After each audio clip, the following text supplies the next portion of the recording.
ولا تقتلوا النفس التي حرم الله إلا بالحق ذلكم وصاكم به لعلكم تعقلون। আল্লাহ যে প্রাণকে মর্যাদা দান করেছেন, নিরাপত্তা দান করেছেন, সেই প্রাণকে তোমরা হত্যা করবে না।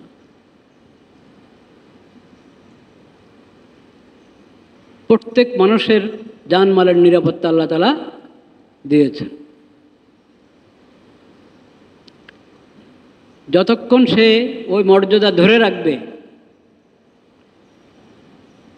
ততক্ষণ সে নিরাপদ, তাকে তুমি হত্যা করতে পারো না।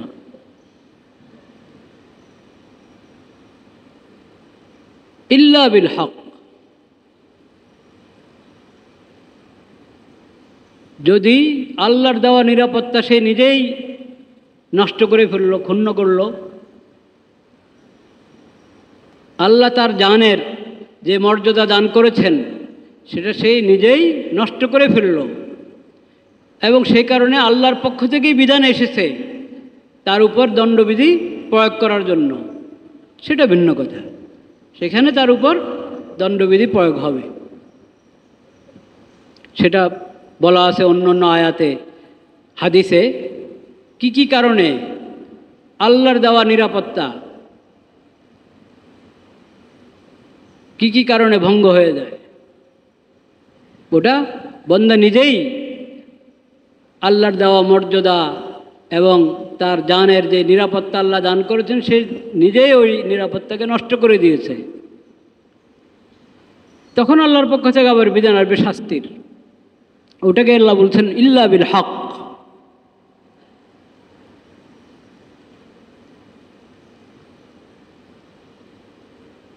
সেটা পরে বিস্তারিত হয়তো আলোচনা হবে ইনশাআল্লাহ অন্য আয়াত এবং হাদিসের আলোকে, যে কি কি কারণে মানুষ যে জান, তার যে প্রাণ সম্মানিত ছিল, এটার উপর কারো আক্রমণ করা হারাম, বৈধ, আক্রমণ করার কোনো সুযোগ নাই, তাকে কষ্ট দেওয়া হারাম, কষ্ট দেওয়ার কোনো বৈধতা নাই, সেই ব্যক্তি আবার কেন তার উপরে শাস্তির বিধান আসে এবং তাকে হত্যা করার বিধান আসে, ওই বিবরণ অন্য আয়াতে হাদিসে আছে, সেটা ইনশাআল্লাহ পরে আলোচনা হবে। এখানে হলো যে আল্লাহ বলছেন, আল্লাহ কি কি হারাম করছেন, আল্লাহ নবীকে বলেছেন তাআলাও, তোমরা আসো, আল্লাহ কি কি হারাম করেছেন আমি তোমাদেরকে পড়ে শোনাই, আল্লাহর কালাম তেলাওয়াত করে শোনাই। প্রথম, শিরিক করবে না। দ্বিতীয়, মা বাবার অবাধ্য হবে না। তৃতীয়, অভাবের ভয়ে সন্তানকে হত্যা করবে না। 4, কোনো ধরনের অশ্লীল কাজের কাছেও যাবে না। 5,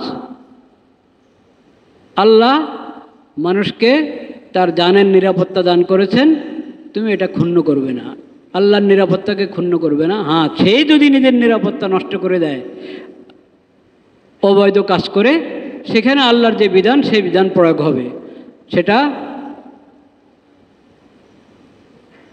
আইনানুগভাবে প্রয়োগ হবে।